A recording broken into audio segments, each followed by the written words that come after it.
Get ready for the dictation. Start.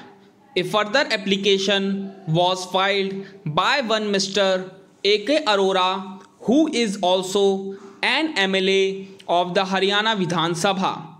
The prayer in all the said applications was for leave to intervene in the special leave petition filed by the Speaker of the Haryana Vidhan Sabha. The same were allowed by order dated 28th February 2012. Pursuant to the said order, learned senior counsel appeared for the leader of the opposition and the other interveners and urged that the orders passed by the Speaker on 9th and 10th November 2009 were void ab initio and in excess of jurisdiction.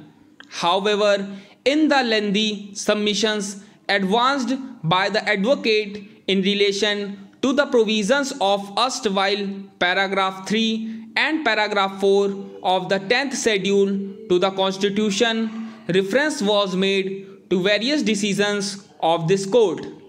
The same are, however, all based on decisions taken by the Speaker on the question of split or merger, while in the instance case we are concerned with the inaction of the Speaker in disposing of the disqualification petitions filed by the respondent number 1 and the jurisdiction of the High Court to issue interim orders restraining a member of the House from discharging his functions as an elected representative of his constituents despite the provisions of paragraph 6 of the 10th schedule to the Constitution. Most of the questions raised by the senior advocate contemplate a situation where the Speaker had taken a final decision on a disqualification petition. However, in the instant case, we are really required to consider whether the High Court was competent to pass interim orders under its powers of judicial review under Article 226 and 227 of the Constitution when the disqualification proceedings were pending before the Speaker.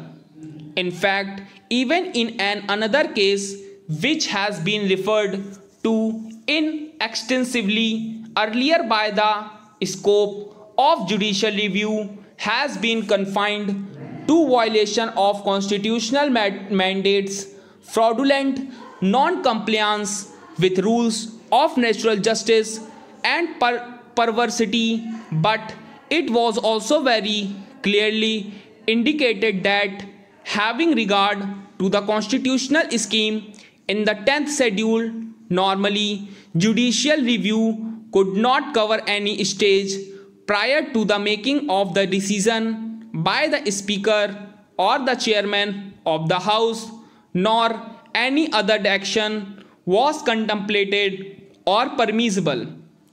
From the submissions made on behalf of the respective parties, certain important issues emerge here.